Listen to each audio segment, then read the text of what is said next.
जी, नमस्कार। मैं AIIMS sir Ravi Kumar Gupta आपका हार्दिक स्वागत करता हूँ आपके अपने स्केलेटन नर्सिंग की इस ऑनलाइन प्लेटफ़ॉर्म पे। आप सभी को नमस्कार, सभी को गुड मॉर्निंग। कल की क्लास हमारी नहीं हो पाई थी। आज की जो क्लास में हम कुछ इम्पोर्टेंट बातों के बारे में बात करेंगे। जैसे कि हम यूरिन के कंपोज़िशन के बारे में जानेंगे कि यूरिन का कंपोज़िशन क्या होता है। रास सिस्टम के बारे में जानेंगे, जहाँ से भर-भर के क्वेश्चंस पूछे जाते हैं। डेफ़िनेट यहाँ से 2-3 क्वेश्चंस ज़रूर बनते हैं। इस क्लास को रिलैक्स होके सुनेंगे सारे बच्चे, कंसंट्रेशन से सुनेंगे ताकि आपका जो डाउट है वो सारे क्लियर हो जाए। आगे बस इसमें चलिए, उससे पहले हम एक मोटिवेशनल थॉट की बात करते हैं। आप तब तक नहीं हार सकते जब तक आप कोशिश करना नहीं छोड़ देते। आप अगर किसी स्टूडेंट ने ये ठान लिया है कि मुझे तो मेरा एम्स लगना है, मुझे तो मेरी जॉब लगनी है, वो तब तक नहीं हार सकता जब तक उसको कोशिश करना बंद नहीं कर देता। तो लगातार आपको मेहनत करनी है, लगातार आपको कोशिश करते रहना है ताकि आपकी जो ड्रीम जॉब है वो आपको मिल जाए। क्या होता है लगातार मेहनत करने से कंटिन्यूटी पढ़ाई के अंदर बने रहने से क्या होता है कि आप हर दिन कुछ ना कुछ नया सीखते हो और जब नया सीखते हैं तो एक दिन ऐसा आता है कि आप सब कुछ सीख चुके होते हो। उस नर्सिंग के सब्जेक्ट के बारे में आप सब कुछ सीख चुके होते हो, उसका फ़र्क यही पड़ता है। जो बच्चे रेगुलर नहीं होते हैं, जो बच्चे रेगुलर नहीं पढ़ते हैं, आज पढ़ लिया, कल नहीं पढ़ेंगे, कब परसों पढ़ लिया, फिर परसों छोड़ दिया, ऐसे अगर नहीं करना है आपको, हर रोज़ पढ़ना है, 4 घंटे का आपने टाइम अगर किसी बच्चे ने 4 घंटा डेली पढ़ता है, 6 घंटे पढ़ता है, 10 घंटे पढ़ता है, जो भी है, बस उसको उस कंटिन्यूटी के अंदर ही बने रहना है। मेन बात ये होती है। आगे बात समझ में? चलिए, अगर किसी को हमारे व्हाट्सएप ग्रुप से हमारे जॉइन होना है, तो प्लीज़ आप यहाँ पे कॉल मैसेज कर सकते हो और इससे आपको उस ग्रुप तक ले जाया जाएगा, उस ग्रुप से जोड़ा जाएगा, जिसके अंदर डेली क्वेश्चंस की प्रैक्टिस होती है और वहाँ पे आपके डे बाय डे जो क्वेश्चंस के डाउट हैं, वो भी क्लियर किए जाते हैं। Thank you so much. चलिए, आज हमारा जो टॉपिक है, वो स्टार्ट करते हैं। सबसे पहली हेडिंग डालेंगे एक प्यारी-सी, यूरिन कंपोज़िशन। देखो, यूरिन कंपोज़िशन से 100% एक क्वेश्चन बनता है। 100% यहाँ से एक क्वेश्चन बनता है मेरे प्यारे बच्चों। अब वो कैसे बनता है मैं आपको बताता हूँ। देखो बहुत छोटा टॉपिक है, बहुत शॉर्ट में मैंने आपको इसको डिक्टेट करवाना है और बहुत छोटी-छोटी चीज़ें हैं यहाँ पे, ठीक है? आपको सिर्फ़ और सिर्फ़ बनने क्वेश्चन्स आते हैं यहाँ से। कैसे-कैसे क्वेश्चन्स बनते हैं, मैं आपके प्री की बात करूँ, नॉट सेट के प्री के अंदर 100% क्वेश्चन्स आने वाले हैं यहाँ से। तो आपको लिखना है, जिसके पास नोट्स हैं, बहुत बढ़िया बात है, जिसके पास नहीं है, उनको लिखना है, ठीक है? कोई भी चीज़ समझ में नहीं आती तो आप कमेंट कर सकते हो हमारे डिस्क्रिप्शन के अंदर हमारे नंबर दिए होते हैं, आप इन नंबर पे कॉल कर सकते हो और जो भी अभी मैंने आपको दिए हैं, उन पे भी आप कॉल कर सकते हो। चलिए, सबसे पहली चीज़ इसके अंदर हम लिखेंगे कि सर यूरिन का कलर कैसा होता है? देखो यूरिन के बारे में सबको नॉर्मली पता होगा कि सर इसका कलर कैसा होता है। इनके अंदर हम 4-5 बातें करेंगे कि सर इसका कलर कैसा होता है, ठीक है? इसका पीएच क्या होता है, स्पेसिफिक ग्रेविटी क्या होती है? उन्हीं चीज़ों से क्वेश्चन्स आते हैं। इन्हीं चीज़ों से क्वेश्चंस रिपीट होते हैं, बार-बार रिपीट होते हैं। काफ़ी बच्चों को नहीं पता होता है, काफ़ी बच्चों को गलत पता होता है। तो आपको गलत नहीं करना है, जो एम्स दिल्ली मानता है, मैं उसके अकॉर्डिंग आपको बताऊँगा, ठीक है? चलिए, जो कलर होता है भैया, अगर मैं आपसे यूरिन की कलर की बात करूँ, तो कैसा कलर होता है? अंबर कलर का होता है। कैसा होता है? अंबर कलर का होता है। काफ़ी बच्चे ये कहेंगे कि सर ये हमने तो येलो कलर का आता है या फिर हमने येलो कलर का देखा हुआ है। जो नॉर्मल कलर होता है ना मेरे प्यारे बच्चों, वो यही होता है। अगर इसके अलावा कोई भी कलर होगा, तो वो कैसा होगा? अब नॉर्मल देखने को मिलेगा। कैसा कलर होगा वो? अगर कोई भी कलर होता है, येलो, लाल, पीला, नीला कैसा भी कलर हो, तो वो कैसा होगा? वो अब नॉर्मल कलर होगा। आगे बात समझ में? जैसे कि आपने एक टीबी की एक ड्रग होती है। टीबी के अंदर जब टीबी होती है, ट्यूबरक्लोसिस जब भी किसी पेशेंट को होता है, तो उसके अंदर एक ड्रग का यूज़ करते हैं रिफाम्पिसिन। किसका करते हैं? रिफाम्पिसिन ड्रग का यूज़ करते हैं और रिफाम्पिसिन जब भी हम ड्रग देते हैं किसी पेशेंट को, तो उसको एक चीज़ के लिए गाइडेंस करते हैं, कौन-सी चीज़ के लिए गाइडेंस करते हैं कि आपको रेड कलर का यूरिन देखने को मिलेगा। इसके अंदर रेड कलर का यूरिन देखने को मिलेगा और क्यों मिलेगा? क्योंकि आपने ये ड्रग ली है, इसीलिए आपको रेड कलर का यूरिन देखने को मिलेगा। उस कंडीशन के अंदर आपको घबराना नहीं है। That's a normal features. ये भी नॉर्मल होता है but in case rifampicin taking the patient. अगर पेशेंट ने रिफाम्पिसिन मेडिसिन ली है, तो उसको रेड कलर का यूरिन देखने को मिल सकता है कि भैया अगर किसी बंदे ने रिफाम्पिसिन नहीं ली है, किसी पेशेंट ने रिफाम्पिसिन की अगर टैबलेट नहीं ली है और उसको भी रेड कलर का यूरिन देखने को मिल रहा है, तो उसको कहते हैं हेमेचूरिया। हेमेचूरिया का मतलब समझ रहे हो? हेमेचूरिया का मतलब होता है ब्लड आ जाना यूरिन के अंदर ब्लड सेल्स का पाया जाना, आरबीसीज का पाया जाना। वो एक क्रिटिकल कंडीशन के अंदर देखने को मिलता है, हमारी सीकेडीज के अंदर देखने को मिल सकता है, किसी भी पेल्विक इंजरी के अंदर देखने को मिल सकता है। आगे बात समझ में? तो मैं आपको कुछ 4-5 पॉइंट लिखा देता हूँ जो मैंने आपको देखो, सबसे पहली बात तो आपको ये समझ में आ गया कि सर किसी भी हम रिफाम्पिसिन ड्रग को लेते हैं तो उसके अंदर रेड कलर का यूरिन देखने को मिलता है। दैट्स अ नॉर्मल प्रोसीजर, है ना? अगर मैं आपसे यहाँ पे कुछ बात करता हूँ कि अगर किसी बंदे ने एंटीबायोटिक्स ली हैं, अगर मरीज ने किसी पेशेंट ने एंटीबायोटिक्स ली हैं या फिर उसने क्या किया है कि sir low intake of water low intake of water, तो उसका जो कलर ऑफ यूरिन हो जाएगा वो कैसा हो जाएगा? पेल या येलो कलर का हो जाएगा। कैसे कलर का हो जाएगा? पेल या येलो कलर का। अगर कोई बंदा है जो जिसका येलो या पेल कलर का यूरिन आ रहा है, या तो वो एंटीबायोटिक्स ले रहा है या टैबलेट्स ले रहा है किसी प्रकार की, या फिर वो क्या कर रहा है, लो वाटर इनटेक कर रहा है। समझ में आई बात? अगर आप पानी कम पीते हो तो इसका इंडिकेशन क्या है? आपको येलो कलर का यूरिन आएगा। अगर आप पानी ज्यादा पीते हो तो एकदम क्लियर पानी की तरह ही आपका यूरिन देखने को मिलेगा। आगे बात समझ में? चलिए, मैं आपसे कलर के ऊपर कुछ बातें कर लेता हूँ। अगर आपको रेड कलर का यूरिन देखने को मिलता है, रेड कलर का यूरिन देखने को मिलता है तो दो कंडीशंस हो सकती हैं। या तो क्या कर रहा है पेशेंट टेकिंग रिफाम्पिसिन, ठीक है, या तो वो बंदा क्या कर रहा है रिफाम्पिसिन ले रहा है, और या फिर क्या कर रहा है हिमेचूरिया हुआ है। हिमेचूरिया का मतलब समझते हो? हिमेचूरिया का मतलब होता है blood in urine, blood in urine. आगे बात समझ में कि यूरिन के अंदर ब्लड का पाया जाना क्या कहलाता है? हेमेचूरिया कहलाता है। एक होता है पाइयूरिया।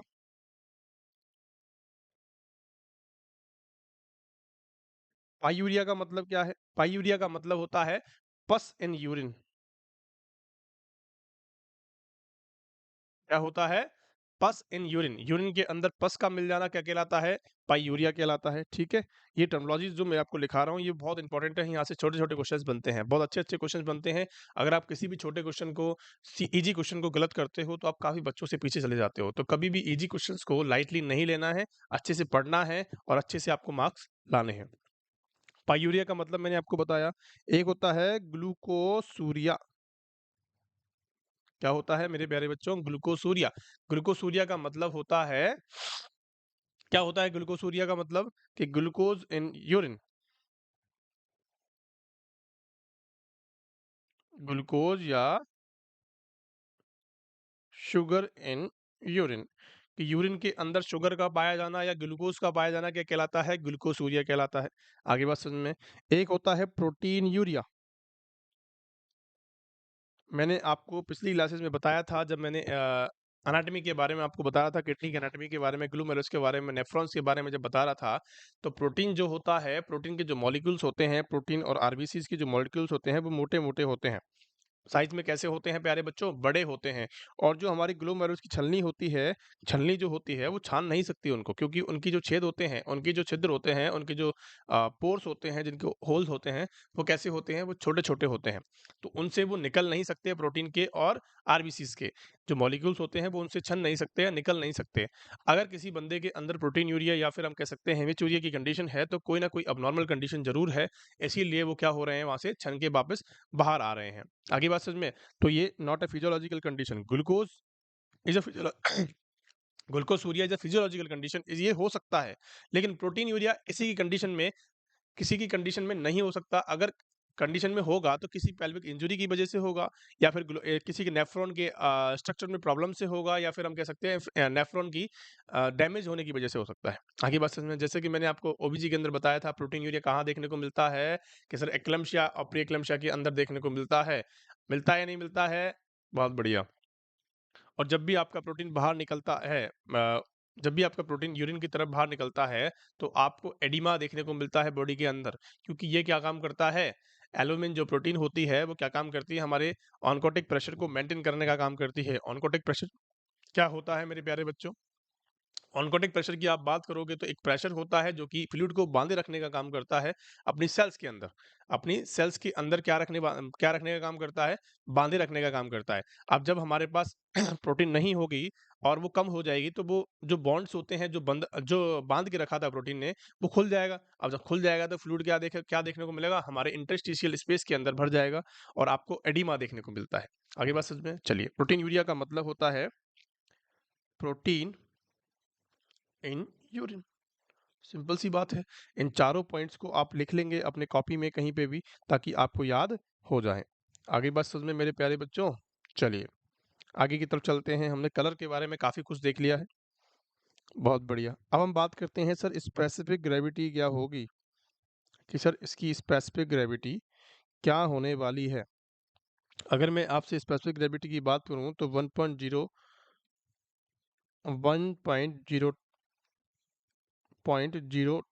टू 1.030। आगे बात समझ में बहुत ईज़ी है, बहुत ईज़ी है इसको समझना कि सर 1.010 से 1.030 तक क्या होती है, इसकी स्पेसिफिक ग्रेविटी देखने को मिलती है। अगर मैं आपसे बात करूँ कि सर इसका ऑर्डर कैसी होती है, कि सर ऑर्डर का मतलब होता है स्मेल, कि उसकी खुशबू जो है, उसकी दुर्गंध जो है, वो कैसी है? तो आपको बता देनी है सर कैसी होती है मेरे प्यारे बच्चों, माइल्डली एरोमेटिक होती है। जैसे यूरिया की खुशबू होती है ना, वैसे ही इसकी खुशबू होती है। Question of the day, mildly aromatic होती है। आगे बात सुने। ये सारे जितने भी पॉइंट्स मैं आपको लिखा रहा हूँ, ये क्वेश्चंस बनते हैं, क्वेश्चंस पूछे गए हैं मैंने एग्जाम्स के अंदर, इसीलिए मैं आपको इन पे जोर दे रहा हूँ, ठीक है? अगर मैं आपसे वॉल्यूम की बात करूँ तो कितना एक हेल्दी जो वुमेन एक हेल्दी जो मेल होता है, हेल्दी जो वुमेन होता है, वो कितना यूरिन सीक्रेट करता है पर डे? अगर आपसे कोई क्वेश्चन करता है तो आपको प्लीज़ आंसर देना है कि सर 1500 से 2000 ml पर डे क्या करता है, इतना यूरिन पास कर देता है। अगर मैं आपसे इसको लीटर में बात करूं तो आपको बताना है कि sir 1.5 to 2 litre per day क्या करता है, यूरिन पास करने का काम करता है। तभी तो हम कहते हैं कि जितना आपको यूरिन करना है उतना ही आपको पानी पीना है, ठीक है? क्योंकि आपका जो मेंटेनेंस है वो जरूर जाना चाहिए आपकी बॉडी के अंदर। अगर कोई पेशेंट है जो पानी नहीं पीता है, यूरिन उसका तो यूरिन तो निकलना है, यूरिन तो तय है, क्योंकि वो तो छन के आएगा। बस इन केस ये होता है कि भाई कम आएगा, इन केस ये होता है कि कम आएगा, लेकिन आएगा ज़रूर। अगर मैं आपसे बात करूँ कि सर आपने बताया कि सर वॉल्यूम जो होता है यूरिन का वो 1500 से 2000 एमएल होता है। अगर पानी की बात करें तो पानी कितना पीना चाहिए हमें? तो इतना ही हमें पानी पीना चाहिए। आगे बात समझ में? तो आपको ये दोनों चीज़ें याद रखनी है। अब बहुत महत्वपूर्ण क्वेश्चन पीएच के बारे में इतनी बार क्वेश्चंस पूछे गए हैं। अगर मैं आपसे बात करूँ कि सर जो पीएच होता है वो कैसा होता है इसका, कि सर 5.0 टू 8.0 इसका क्या होता है? पीएच होता है। कितना होता है? पीएच होता है। अगर मैं आपसे बात करूँ कि सर एवरेज की बात करें कि सर एवरेज क्या माना गया है, तो आपको 6.0 माना गया है। कितना माना गया है? 6 माना गया है, 6.0 इसका पीएच माना गया है। आप सभी को पता है कैसा नेचर हो जाएगा इसका? एसिडिक इन नेचर होता है। कैसा होता है मेरे प्यारे बच्चों? स्लाइटली एसिडिक हम कह सकते हैं, एसिडिक इन नेचर। क्या मेरी बात समझ में आ गई? स्लाइटली एसिडिक इन नेचर होता है। आपको घबराना नहीं है, आपको सारे क्वेश्चन यहीं पे कवर कर दिए जाएँगे। आगे बात समझ में? अब मैं यहाँ पे आपसे कुछ क्वेश्चंस पूछता हूँ कि अगर अगर मैंने आपको यहाँ पे बताया है कि सर नॉर्मल जो यूरिन का पर डे जो होता है, वो कितना होता है, कि सर 1500 से 2000 एमएल पर डे देखने को मिलता है। इतना मिलता है नहीं मिलता? अगर मैं आपसे ये कंडीशन अब नॉर्मल तरीके से बात करता हूँ, इफ़ अगर ये जो हम बात कर रहे हैं कि अगर इसका लेवल जो है वो कम हो जाए, इतने से कम आ जाए या इससे ज़्यादा आ जाए, तो उस कंडीशन को हम क्या कहेंगे? देखो, एक कंडीशन होती है एनयूरिया, एक होती है कंडीशन एनयूरिया। एनयूरिया का मतलब, एन का मतलब होता है एब्सेंस का हो जाना, A for absence, A for anuria. तो आपको ये समझना है कि एब्सेंस ऑफ यूरिन, यूरिन का नहीं आना या नहीं होना क्या कहलाता है? एनयूरिया कहलाता है। तो आप लिखेंगे यहाँ पे absence of urine, absence of urine, question of the day. Question यहाँ से बनता है, क्वेश्चन बहुत अच्छा है। एन्यूरिया का मतलब होता है एब्सेंस ऑफ यूरिन। आगे बात समझ में। एक होता है ओलिगूरिया। ओलिगूरिया क्या होता है? देखो, एन्यूरिया की आपको बताई मैंने बात। ओलिगूरिया क्या होता है? ओलिगूरिया का मतलब होता है कि प्रोडक्शन जो है वो कम हो जाना। ओलिगो का मतलब होता है कम का होना। ठीक है, तो कम कितना हो जाएगा मेरे प्यारे बच्चों? अगर मैं आपसे बात करूं कि सर यहाँ पे 400 ml per day, 400 ml per day अगर क्या रहता है, यूरिन कम रहता है, 400 ml से कम रहता है, तो उस कंडीशन को कहते हैं ओलिगोरिया। कहीं-कहीं पे 200 भी माना गया है, लेकिन 200 आजकल हम नहीं मानते हैं। अपडेट जो न्यूज़ आई है आपके लिए वो 400 एमएल की आई है। तो 400 एमएल पर डे इसको क्या करना है, आपको ओलिगोरिया मानना है। और यहाँ पे एक क्वेश्चन और बनता है कि less than 30 ML per hour किसी का यूरिन आ रहा है, तो उस कंडीशन को भी हम ओलिगोरिया कहते हैं। उस कंडीशन को भी हम ओलिगोरिया कहते हैं। आगे मेरी बात समझ में। मैंने आपको क्या बताया कि सर दोनों कंडीशंस में आपसे क्वेश्चन पूछा जा सकता है कि अगर 400 से कम होता है तो भी ओलिगोरिया कहते हैं, लेकिन पर डे की बात कर रहे हैं, यहाँ पे पर आवर की बात कर रहे हैं। आपको सिर्फ यहीं पे फोकस करना है। आगे मेरी बात समझ में। चलिए, अब एक कंडीशन होती है सर पॉलीयूरिया की।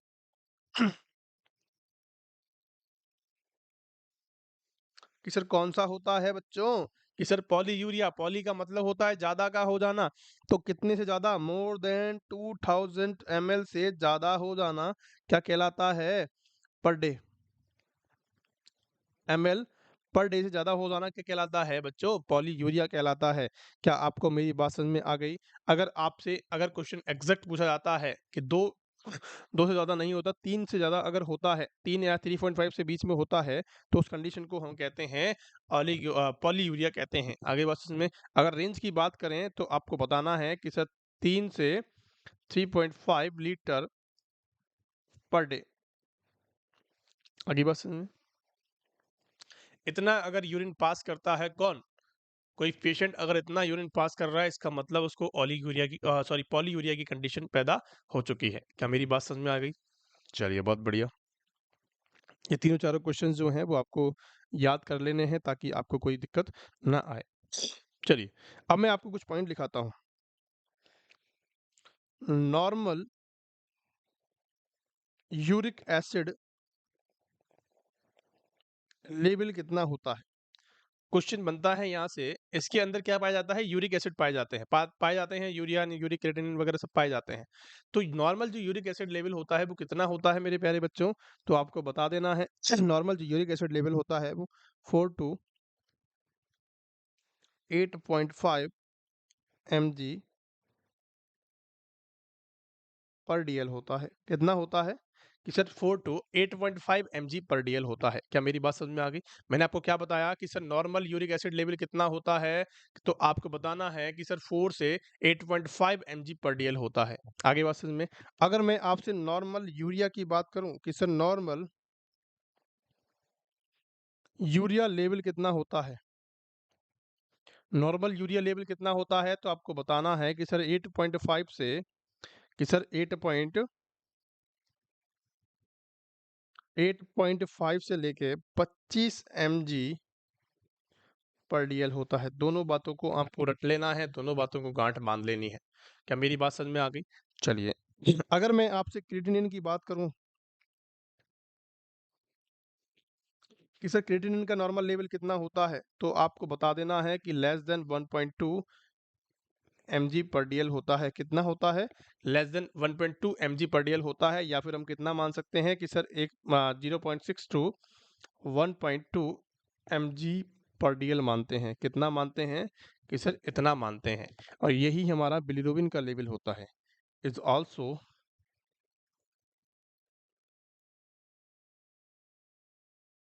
Bilirubin level. आगे बात समझ में। क्या मेरी बात समझ में आ गई आपको? यहाँ तक की कहानी आपको सबको क्लियर हो गई है? क्या क्लियर हो गई है, नहीं हुई है? चलिए, बहुत बढ़िया। अब आते हैं हमारे कुछ, चलिए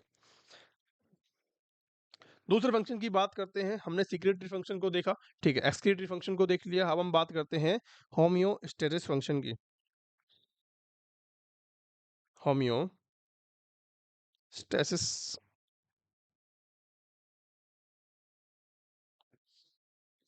होम्योस्टेसिस फंक्शन का मतलब क्या है कि जो हमारे इंटरनल एनवायरनमेंट को मेंटेन करके रखे उसको बोलते हैं होम्योस्टेसिस।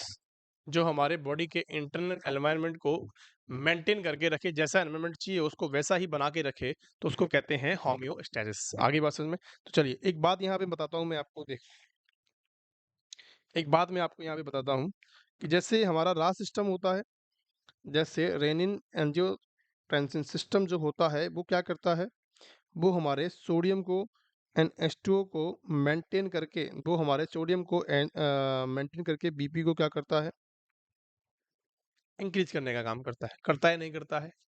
अब कुछ प्रकार ऐसे ही यहाँ पे कुछ ना कुछ बातें, जैसी जैसे किडनी होती है, जैसे किडनी होती है, किडनी के अंदर जेजी सेल्स होती हैं, जक्स्ट्रा ग्लूमेरुलस अपैरेटस होता है ना, अपैरेटस के अंदर जेजी सेल्स होती हैं,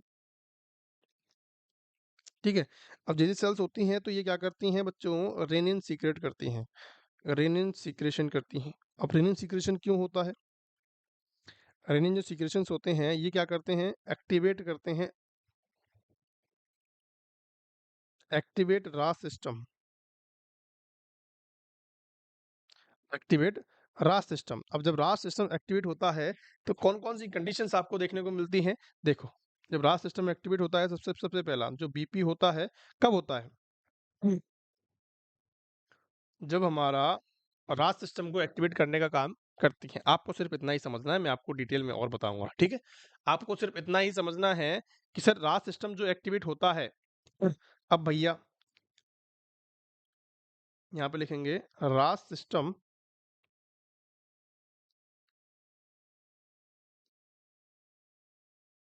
रास system activate in case of, किन किन केसों के अंदर ये पॉइंट बनता है कि कौन कौन सी ऐसी चीजें हैं जिनके अंदर क्या देखने को मिलता है, रास सिस्टम जो है वो एक्टिवेट देखने को मिलता है, उसके बारे में मैं आपको बताता हूँ। सबसे पहली बात, जब वैन हमारा बीपी जब कम होता है, सपोज दैट किसी मरीज का बीपी कम है, तो ऑटोमेटिकली रास सिस्टम क्या होता है, एक्टिवेट होता है, और एक्टिवेट करके क्या करता है, बीपी को इंक्रीज करने का काम करता है। Decrease ECF, extra cellular fluid या हाइपोवोलेमिया हुआ है,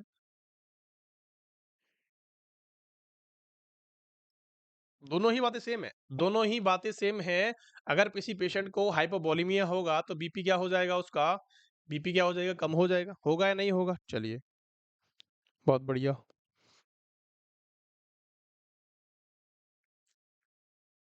जब सोडियम ब्लड के अंदर कम हो जाता है, सपोज दैट जब सोडियम जो है हमारा वो ब्लड के अंदर कमी हो गई है सोडियम की, तो उसके केस में भी क्या देखने को मिलता है मेरे प्यारे बच्चों, आपको रास सिस्टम जो है वो एक्टिवेट देखने को मिलता है, क्योंकि सोडियम क्या करता है, हमारे हमारे किसको मेंटेन करने का काम करता है, हमारे रीअब्जॉर्प्शन का काम करता है, किसके, वाटर के। जब वाटर रीअब्जॉर्ब, सोडियम नहीं होगा तो वाटर भी नहीं होगा, और वाटर नहीं होगा तो हाइपोवोलीमिया देखने को मिलेगा, और जिसकी वजह से हाइपोटेंशन आपको देखने को मिल सकता है। आगे बात समझ में? बहुत बढ़िया।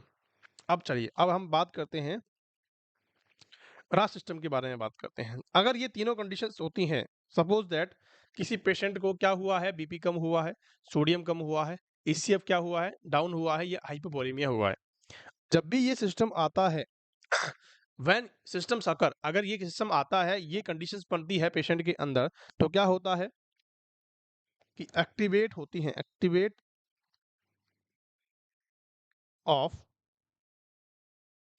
जेजी सेल्स। जेजी सेल्स क्या हो जाएंगे, जेजी सेल्स जो जक्स्ट्रा ग्लोमेरुलर अपैरेटस के अंदर मिलती हैं, जक्स्ट्रा ग्लोमेरुलस सेल्स होती हैं, वो क्या करती हैं, एक्टिवेट हो जाएंगी। अब जब वो एक्टिवेट हो जाती हैं तो क्या होता है, रेनिन सीक्रेट होता है। क्या होता है मेरे प्यारे बच्चों, कि सर रेनिन का सीक्रेशन बढ़ जाता है। जब भी जो रेनिन का सीक्रेशन निकलता है वो कहाँ से निकलता है मेरे प्यारे लाल लालियों, तो आपको बताना है कि सर जेजी सेल से निकलता है। कहाँ से निकलता है रेनिन सीक्रेशन, कि सर जेजी सेल से निकलता है। अब जब जेजी सेल से रेनिन सीक्रेशन निकलेगा तो आप सभी को पता है कि रेनिन क्या करेगा, रेनिन क्या काम करेगा बच्चों, एंजियोटेंसिन को बनाएगा, प्लाज्मा से एंजियोटेंसिन को लेके आएगा, angiotensinogen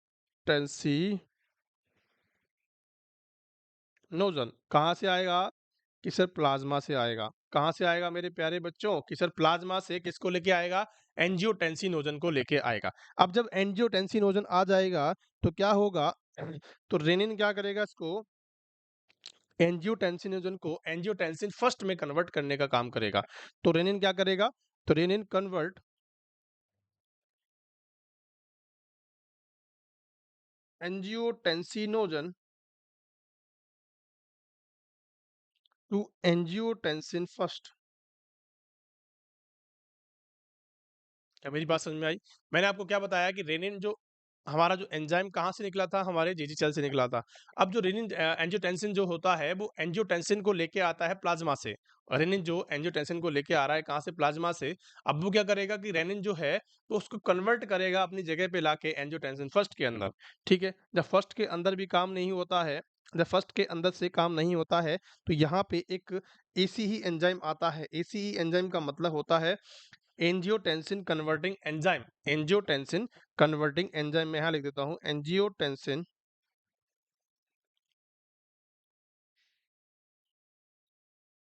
converting enzyme, angiotensin converting enzyme.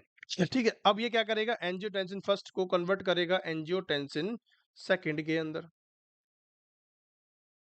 Angiotensin second के अंदर क्या कर देगा, इसको प्यारे बच्चों को कन्वर्ट कर देगा। अब जब ये कन्वर्ट हो जाता है, अब जब ये कन्वर्ट हो गया है, सपोज दैट ये कन्वर्ट हो गया है सेकंड के अंदर, तो ये कैसी फॉर्म होती है बच्चों, कि सर एक्टिव फॉर्म होती है। और ये कैसी होती है, फर्स्ट इनएक्टिव फॉर्म होती है। क्या मेरी लाल लालियों समझ में आ रहा है? मैंने आपको बताया, सिंपल सी बात है, इसको वापस हम समझेंगे। सबसे पहली बात आपने समझी मैंने आपको कुछ चीजें यहाँ पे बताई है, देखो। सबसे पहली बात, हमने यहाँ पे बताया कि अगर रास सिस्टम जो एक्टिवेट होता है वो किन केसों में होता है, कि अगर किसी का बीपी लो है, ठीक है, अगर हाइपोवोलेमिया की कंडीशन है, अगर किसी को क्या है, सोडियम का क्या है, लो हो गया है, अगर उसको हाइपोनेट्रीमिया हुआ है, हाइपोनेट्रीमिया हुआ है, तो इन केसों के अंदर क्या होता है, जेजी सेल्स एक्टिवेट होती हैं। और जब जेजी सेल्स एक्टिवेट होती हैं तो रेनिन का सीक्रेट करती हैं, आप सभी को पता है। जब रेनिन सीक्रेट होता है तो प्लाज्मा में जाता है, प्लाज्मा से रेनिन एंजियोटेंसिन को लाता है और क्या करता है, उसको कन्वर्ट करता है फर्स्ट के अंदर, जो कि इनएक्टिव फॉर्म होती है। जब फर्स्ट को कन्वर्ट करने के लिए जो सेकंड में एक्टिव फॉर्म में कन्वर्ट करना होता है उसको, तो एक्टिव फॉर्म में कन्वर्ट करने के लिए रेनिन एंजियोटेंसिन एंजाइम आता है। ठीक है, रेनिन एंजियोटेंसिन कहाँ से आता है, एंजाइम आता है, और कहाँ किस में कन्वर्ट करता है, एंजियोटेंसिन सेकंड के अंदर कन्वर्ट कर देता है, जो कि एक्टिव फॉर्म होती है। अब जब रेनिन एंजियोटेंसिन सेकंड में कन्वर्ट हो गया तो ये क्या करेगा, तो ये इसका काम होता है increase aldosterone secretion, aldosterone secretions. अब जब एल्डोस्टेरॉन सीक्रेशन हो जाते हैं तो ये क्या काम करते हैं भैया, सोडियम एंड H2O का रिटेंशन करवाते हैं। आप सभी को पता है, आप सभी को पता है एल्डोस्टेरॉन का काम क्या होता है मेरे प्यारे बच्चों। एल्डोस्टेरॉन जैसे ही बढ़ता है वो सोडियम और वाटर का रिटेंशन करवाते हैं, और जब वाटर रुक जाएगा बॉडी के अंदर, या सोडियम रुक जाएगा बॉडी के अंदर, तो क्या हो जाएगा, हाइपरबोलेमिया देखने को मिल जाएगा। हाइपरबोलेमिया देखने को मिल जाएगा, या इंक्रीज वॉल्यूम हो जाएगा। इंक्रीज वॉल्यूम हो जाएगा, तो वॉल्यूम जब भी इंक्रीज होगा तो बीपी क्या हो जाएगा, बढ़ जाएगा। बढ़ेगा या नहीं बढ़ेगा, बहुत इजी प्रोसेस है, आपको कुछ इसके अंदर डिटेल में जाने की जरूरत नहीं है। आपको सिर्फ यहाँ से एक पॉइंट आपको ये याद रखना है कि सर जो एल्डोस्टेरोन का काम होता है वो क्या काम होता है मेरे प्यारे बच्चों। आपको सिर्फ ये याद रखना है कि सर ये हमारा क्या काम करता है कि ये हमारे सोडियम और H2 के रिटेंशन का काम करता है। आगे बस में, तो आपको कुछ चीज़ें हैं यहाँ से आपको छाँटनी है और यहाँ से आपको रटनी है, ठीक है? आपको सिंपल सिंपल सी बात है, जब भी बीपी कम होता है तो क्या होता है, जेजी सेल्स एक्टिवेट होती हैं, जेजी सेल्स एक्टिवेट करेंगी तो क्या होगा, रेनिन सीक्रेट होगा, रेनिन कहाँ जाएगा, हमारे प्लाज्मा के अंदर जाएगा, वहाँ से एंजियोटेंसिनोजन को लाएगा, एंजियोटेंसिन को कन्वर्ट करेगा फर्स्ट के अंदर, और फर्स्ट जो कि इनएक्टिव फॉर्म होती है उसको एक्टिव में लाने के लिए ACE inhibitors sorry ACE enzyme आता है, जो कि लीवर से आता है। ठीक है, एसीई जो एंजाइम आता है वो कहाँ से आता है मेरे प्यारे बच्चों, लीवर से आता है। और वो क्या काम करता है, उसको सेकंड में कन्वर्ट करने का काम करता है। जैसे ही वो सेकंड में कन्वर्ट होता है तो एल्डोस्टेरोन का सीक्रेशन बढ़ जाता है, और जब एल्डोस्टेरोन का सीक्रेशन बढ़ जाएगा तो क्या देखने को मिलेगा आपको, H2O और सोडियम का रिटेंशन देखने को मिल जाएगा। बहुत सिंपल प्रोसेस है, और हमारा वॉल्यूम जो है वो बढ़ जाएगा। आगे बसेस में, बहुत बढ़िया। एक होता है हीमोपोइटिक फंक्शन।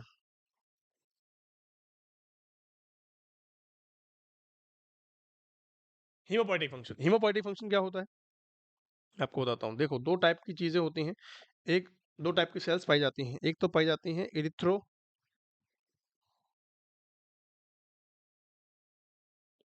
इरिथ्रोपोइटिन हार्मोन होता है, इरिथ्रोपोइटिन हार्मोन होता है, दूसरा होता है थ्रोम्बोपोइटिन। एक होता है इरिथ्रोपोइटिन हार्मोन होता है, एक होता है थ्रोम्बोपोइटिन। अब आपने सुना होगा इरिथ्रोपोइसिस का मतलब क्या होता है? इरिथ्रोपोइसिस का मतलब होता है आरबीसीज का फॉर्मेशन। तो ऐसे ही इरिथ्रोपोइटिन हार्मोन होता है जो कि आरबीसीज को बनाने का काम करता है। आगे बात समझ में, तो ये क्या करेगा? आरबीसी सिंथेसिस में काम करेगा। आरबीसी सिंथेसिस में काम करेगा। और ये क्या काम करेगा? प्लेटलेट के सिंथेसिस में काम करेगा। थ्रोम्बोपोइटिन है, थ्रोम्बोप्लास्ट हम किसे कहते हैं? तो थ्रोम्बोपोइटिन क्या काम करेगा बच्चों? प्लेटलेट सिंथेसिस में काम करेगा। आगे बस में कि सर हमने देखा कि आरबीसी सिंथेसिस के अंदर कौन काम कर रहा है? कि सर इरिथ्रोपोइटिन करता है। और थ्रोम्बोपोइटिन किसके अंदर काम करेगा? सिर्फ प्लेटलेट सिंथेसिस से काम करेगा। आगे बात समझ में, चलिए हम आपने देखा। अब एक होता है मेटाबॉलिक फंक्शन।